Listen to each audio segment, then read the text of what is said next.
Pushkin.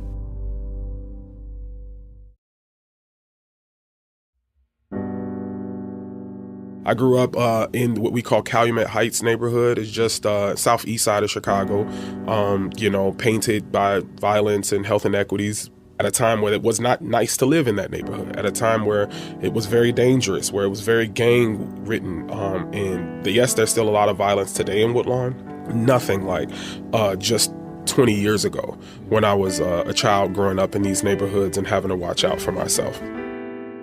On a cold and rainy winter's day, I went to Chicago to see a young man named Abdullah Pratt. Big beard, thick black plastic glasses, built like a linebacker. What was your path? When did you decide you wanted to go into medicine, and when did you decide you wanted to pick emergency medicine? So I think I wanted to be a doctor since the time that I was a child. I remember having the Fisher-Price bag at Christmas and, being 3-4 years old and stuff. I grew up in the museums. So the Museum of Science and Industry was a sanctuary for me as a child. The Shedd Aquarium, I did my first dissection of a squid at the age of like 7 or 8. Those things fueled a passion for science, a passion for anatomy, and after growing up in a completely 100% African-American community, I was in programs where I'd be the only African-American, but I was winning awards for being the best. So it taught me that I could compete and that I could make change. And when I was a senior in high school, I was working as a temp deliverer of grants at on UChicago's campus. Really good job. I was making like $17 an hour for that summer. Yeah, it was for high school. I did not make so. Oh, man. I didn't make that much money again until I was a doctor. So that just lets you know how that works. But I remember asking people like, hey, I live in Woodlawn a lot. I'm in Woodlawn a lot. And there's a lot of violence, a lot of social inequities. You ride your bike or walk 2 blocks and it's this beautiful campus.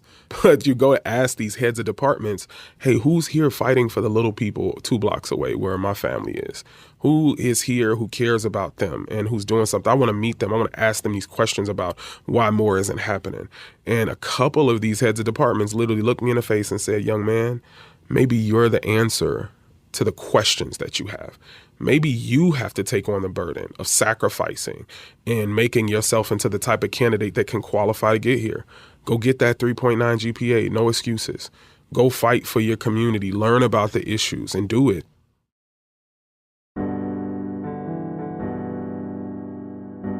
My name is Malcolm Gladwell. You're listening to Revisionist History, my podcast about things overlooked and misunderstood. This is the final installment in our mini-series on gun violence. It's about a young man who grew up in one of the most dangerous communities in America, became an emergency room doctor, and decided to stay in the same neighborhood where he grew up.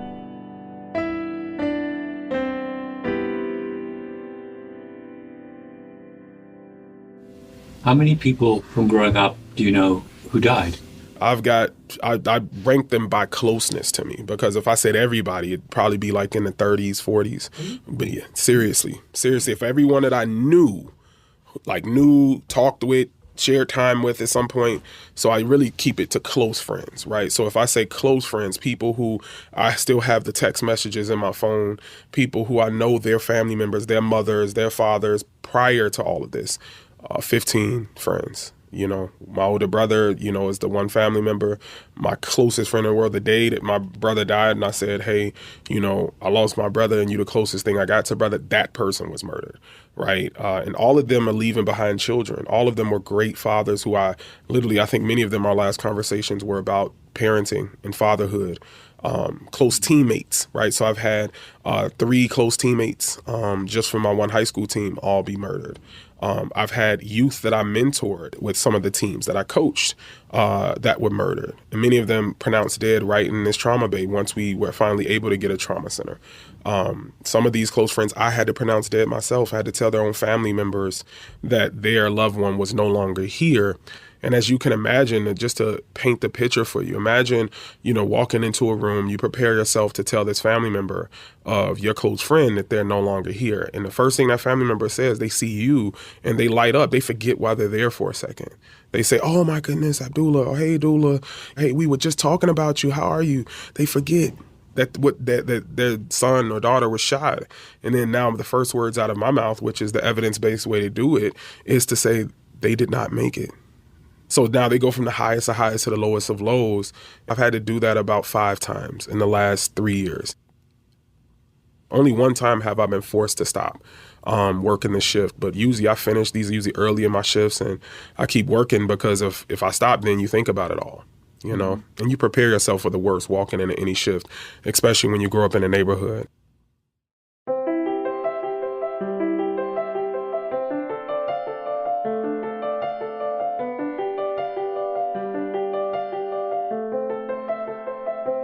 A few years ago, I did an episode of Revisionist History called The Standard Case, where I interviewed a Catholic priest named James Martin. He said something I've thought a lot about since. If you're a long-time listener, you may remember this moment.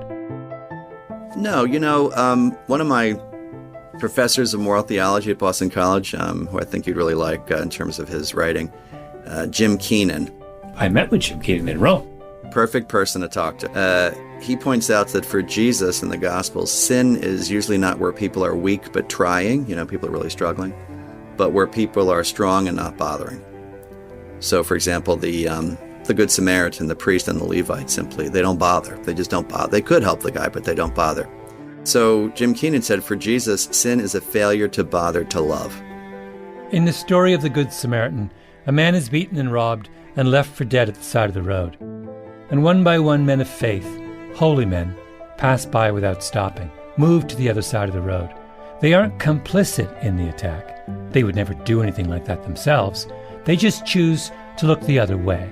And that, Keenan says, is the sin. Sin is indifference. Sin is the failure to bother to care.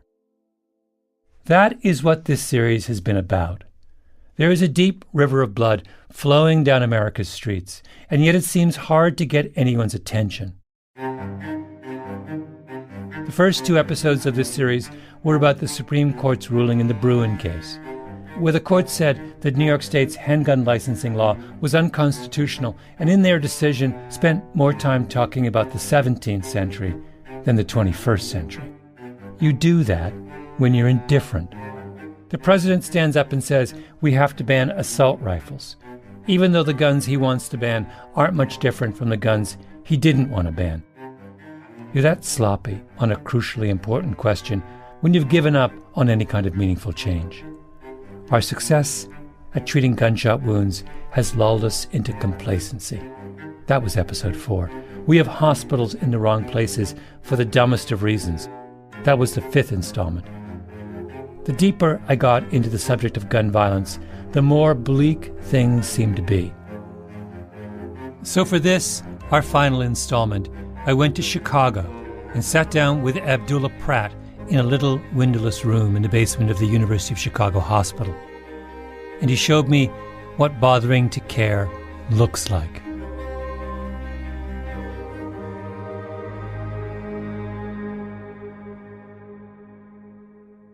And unfortunately, that was the last words my brother told me before he was murdered, is looking at me being a first-year medical student at U Chicago, he reiterated that.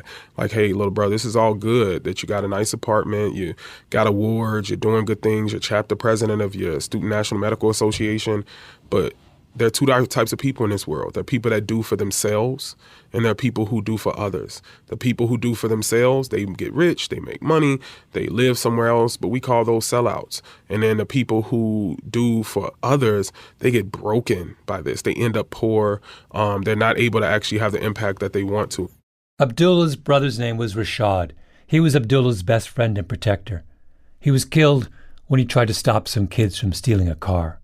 He said this in lesser terms, but he said, maybe if you're as smart as that I think you are and as these awards are trying to say you are, maybe you'll be one of the first people to figure out how to do both, how to be able to protect your family, do well for yourself, grow your initiatives, and do for those at the very, very bottom, like your aunties, your best friends on the block, those type of people. And he said, if you can do that, I'd be so, so proud of you. And to this day, I'm still trying to figure that out. I feel like I'm still that second type of person who's given and still hasn't figured it out, but that's what keeps me fighting.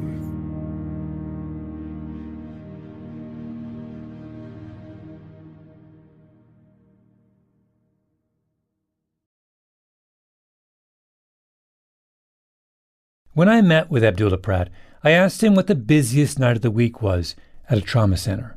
He said, weekends, of course, and holidays when people have been drinking a lot.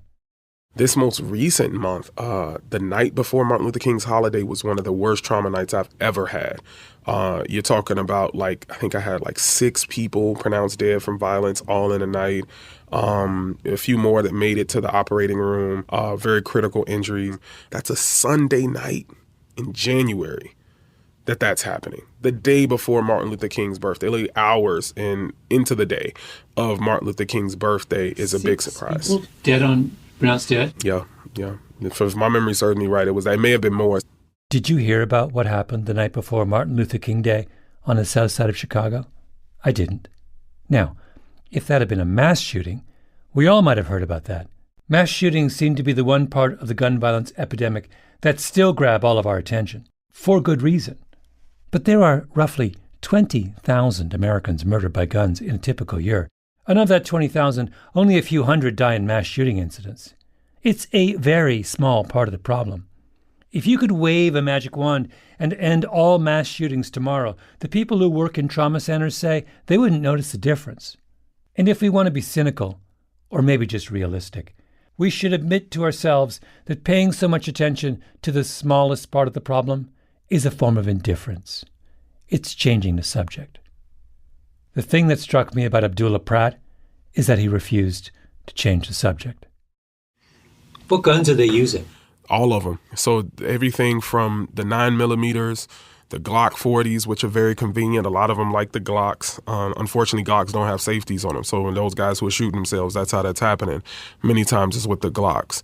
There used to be a day where everybody liked the revolvers because the shells didn't fall. And so you had less evidence, but now they don't care about evidence.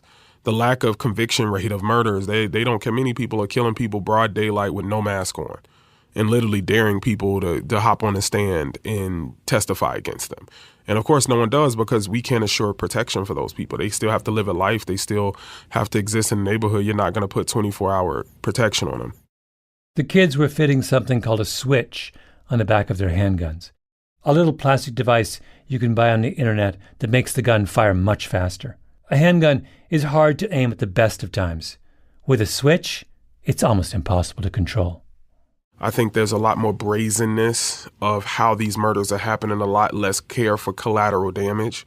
So you're looking at people and normally, and you can watch the videos. You can find these videos easily on YouTube or on, social media of different aspects, but you see these surveillance and the people literally just standing over someone, shooting until the gun just doesn't even, until that person just stops moving or the gun jams or something like that. He said that when he was growing up, a lot of the violence he saw around him was gang-related, turf battles, business disputes over drugs that turned violent. But what he's seeing now is much worse.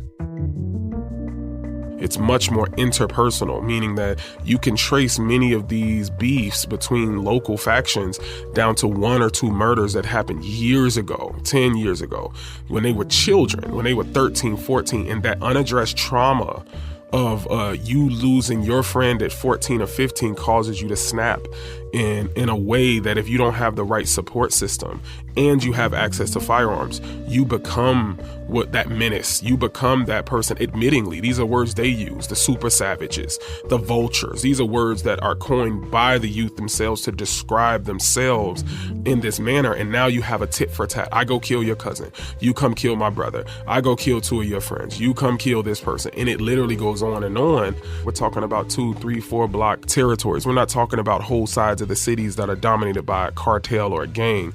We're literally talking about, yelling distance. If I can't hear you call, that means you're not in my set. If I scream out my front window. And you ask them, how did you get here? And they'll tell you, you don't know. Well, how can we help stop this? Ain't no stopping this. They killed my friend, my cousin, my brother. I'm not stopping till I'm dead. And so you have high at-risk, deeply entrenched youth who are going through these things, who have been traumatized, and their value for life is diminished. And they say things like, well, nobody cared when my brother was killed. Who was there to help me? So why should I care about me killing your brother? Now everybody's life doesn't matter. Now you go rob someone and some innocent person gets shot. Nobody cared when my auntie got shot. She got shot just walking from the Save-A-Lot store into her apartment one day. Nobody cared about that. My cousins don't even have a mother anymore. So why should I care what happens to this lady? And it's hard to combat that.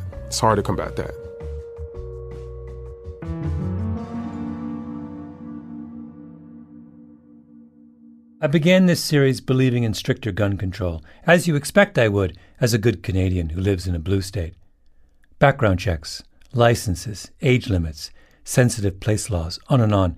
I still believe in all those things, in the abstract, but after I sat and listened to Abdullah Pratt, I realized that very little of what I thought of as a solution would actually solve the problems he was talking about. Can you really pass a law and make a big dent in this kind of a problem? Expecting laws to handle this kind of violence is what we do when we're not really paying attention.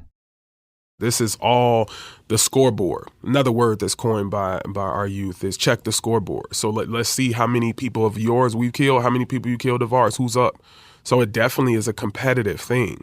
It's a clout thing, an attention thing too. So you can make your name off who you kill, even if you have nothing against that person. Just by saying, I shot that person, everybody's mad, everybody's heard about that, look at me. When you place yourself in the shoes of a young man or woman who's never had a room full of trophies, never had the awards on their mother's refrigerator, they've never had anything to take pride in that says, I'm good at something, I'm a winner, at least at one thing. They don't even have that. And they feel like their whole life they've taken nothing but losses to their pride. Every day someone's stepping on them. Every day somebody's telling them what to do. Every day this. So when you run into somebody, you're like, listen, I'm not doing that again today. Today I will not take another L. And in those different types of situations, something like, hey, I'm a big name now because I shot and killed somebody. That may be the first time that anybody gave them any type of respect, any type of admiration, and adoration, unfortunately, happens. This may be the first time that girls know your name. So you might have went to high school, you were the one that maybe struggled to read. Maybe you had learning disabilities that were unaddressed. You didn't have the finances to dress in the nicest clothes. And now you're somebody. All of a sudden you wake up and people are talking about you on Twitter in these spaces, these very entrenched spaces, or on Snapchat or whatever the case is. And to many, that's a powerful position because for once they can control something. They can cause fear in someone. For a 30-year stretch starting in the early 90s, Chicago didn't have a trauma center on the south side of the city. So if you were shot there, you had to be taken to big hospitals at the other ends of the city, north to Northwestern or Cook County, or west to Advocate Christ Medical Center, which meant that if you were shot on the south side, you were far more likely to die in the ambulance before you got to the hospital. We talked about that in the previous episode.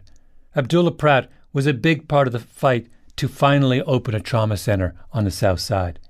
And during that battle, one case hit him hard: the shooting of a young man named OTF Newski. And I didn't know this at the time, but there was a big scene gathered also not too far from where I grew up.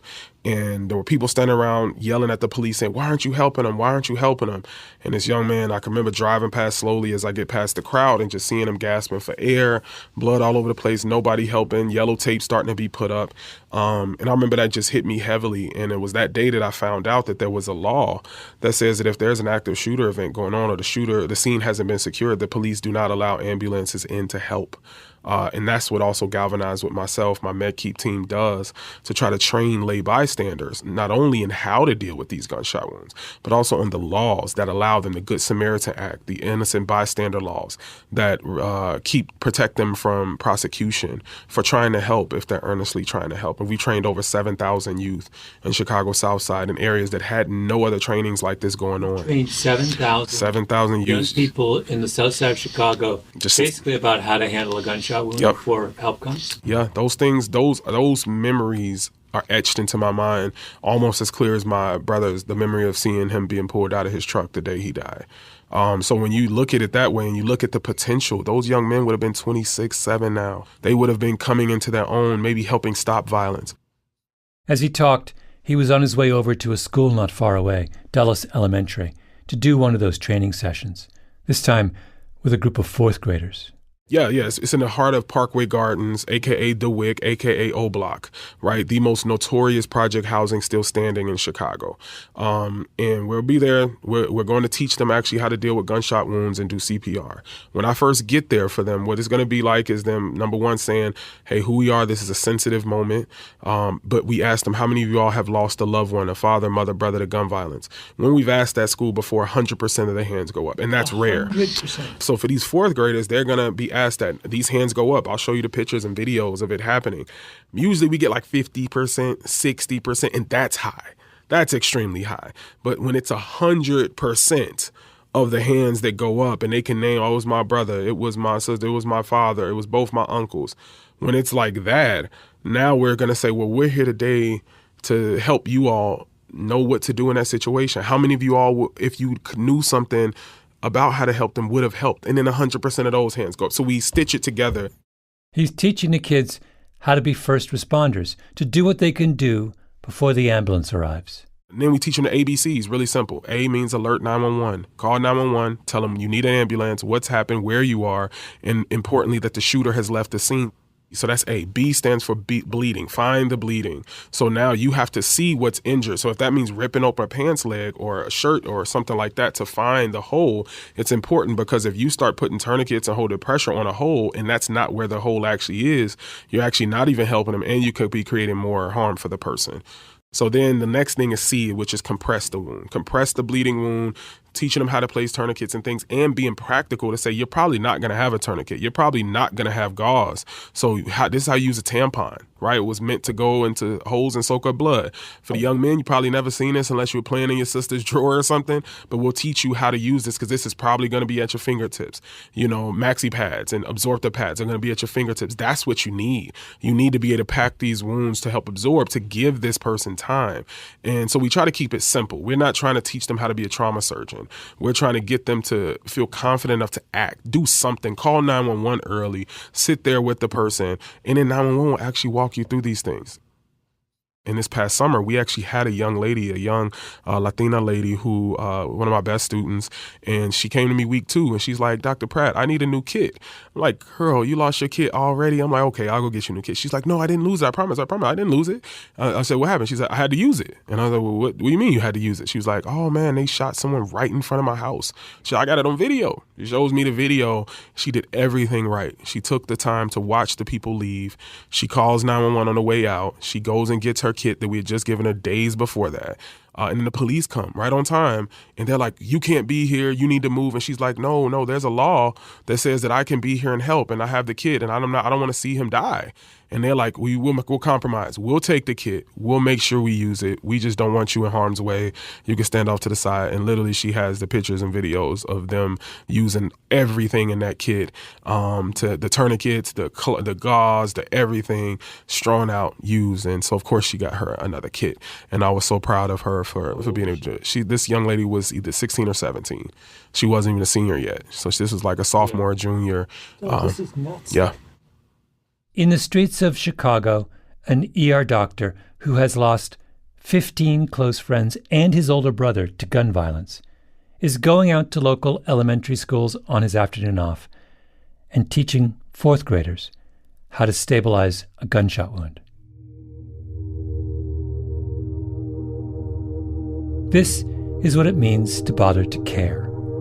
Abdullah Pratt doesn't turn his back on where he's from or hide behind a wall of indifference or change the subject. He sees a river of blood and he says, maybe there's something I can do right now to stem the tide. Do I know what the equivalent act is for the rest of us who don't live in the middle of the crisis? I don't. But we can at least start by acknowledging that Abdullah Pratt's Chicago is also our Chicago. Our country, our flesh and blood. We live here too.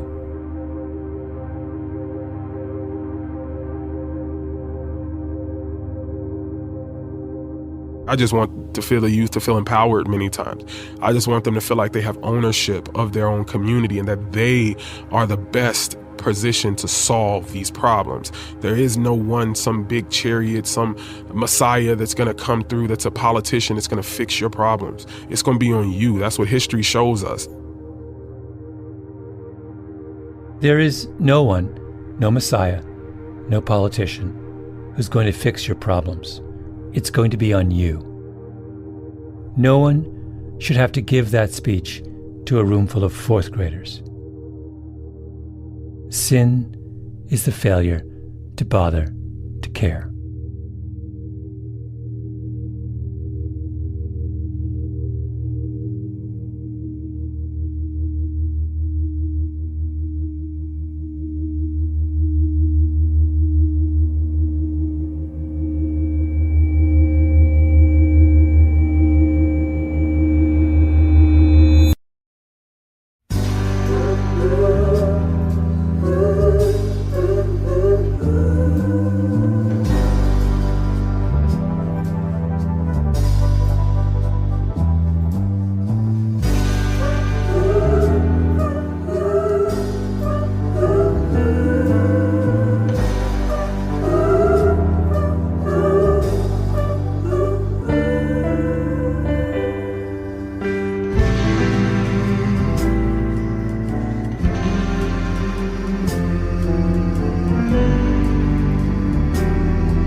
Our Revisionist History Gun series was produced by Jacob Smith, Ben Nadaf Haffrey, Kiara Powell, Tali Emlin, and Lee Mengistu. We were edited by Peter Clowney and Julia Barton, fact-checking by Arthur Gompertz and Cashel Williams, mastering by Flawn Williams, engineering by Nina Lawrence. I'm Malcolm Gladwell.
The vocalists you heard at the end of this episode were Gabrielle Cavassa, Grace Gibson, Sari Jordan, and Lewis Corder.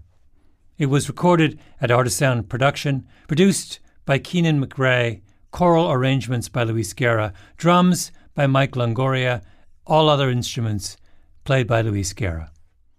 Music for this series written, arranged, and produced by Luis Guerra. Special guests include Mike Longoria, Jimmy Messer, and Kamal Humphrey.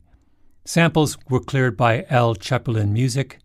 Additional mixing and mastering at P&L Records.